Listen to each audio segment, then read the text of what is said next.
Saudara Presiden terpilih Prabowo Subianto meminta pihak yang tak ingin bergabung jangan mengganggu pemerintahannya. PDI Perjuangan dan juga Partai Keadilan Sejahtera yang hingga kini belum menjalani komunikasi merespons Prabowo pasti paham soal demokrasi.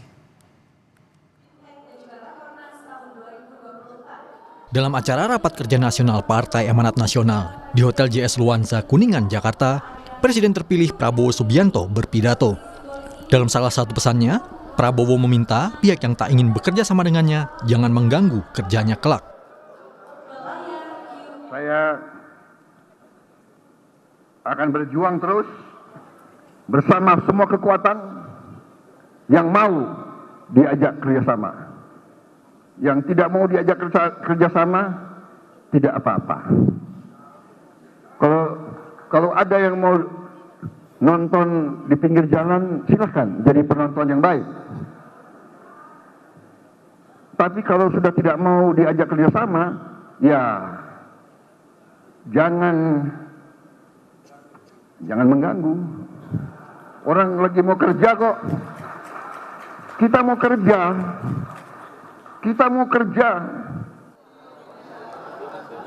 Yang diucapkan Prabowo di acara PAN mengundang respon dua partai yang hingga kini belum juga berkomunikasi dengan Prabowo, PDI Perjuangan dan Partai Keadilan Sejahtera. Atau yang dimaksud adalah kekuatan-kekuatan politik yang tidak mau bergabung dalam gerbong pemerintahan, artinya menjadi bagian dari kabinet, gitu ya. Kalau itu yang dimaksud, itu sungguh kita sayangkan karena demokrasi kita ini kan memberikan hak bagi tidak saja individu tetapi juga kelompok masyarakat, bahkan organisasi non pemerintah, bahkan partai politik untuk memberikan masukan, kritik, bahkan mengungkapkan ketidaksetujuan, kemarahan. Itu adalah hal yang dijamin oleh konstitusi kita. Jadi kalau itu yang dianggap mengganggu, ya saya kira Pak Prabowo harus mengklarifikasi itu. Apalagi kan demokrasi ini ditopang tidak saja oleh 3 cabang kekuasaan, tetapi juga oleh civil society, ya, oleh kelompok-kelompok masyarakat. Jadi ini harus kita pahami dulu. Pak Prabowo benar, jangan ganggu pemerintah. Wong menang pemilu kok. Tapi kontrol pemerintah wajib. PKS selama ini oposisi, tapi kritis dan konstruktif. Gak boleh kritis yang merusak. Dalam 2 bulan sejak dinyatakan menang pemilihan presiden 2024 oleh Komisi Pemilihan Umum dan ditetapkan sebagai presiden terpilih, Prabowo telah menemui 2 pimpinan partai lawannya di Pilpres. Surya Paloh, Ketua Umum Partai Nasdem, dan Muhaimin Iskandar, Ketua Umum Partai Kebangkitan Bangsa.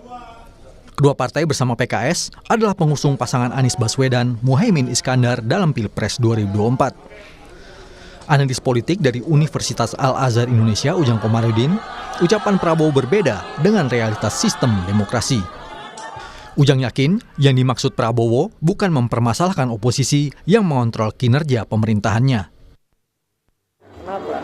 Bisa jadi Pak Prabowo ingin mengatakan bergabung, silahkan, tidak bergabung pun silahkan menjadi oposisi yang konstruktif, oposisi yang berbasis pada data, atau oposisi yang loyal, atau oposisi yang objektif.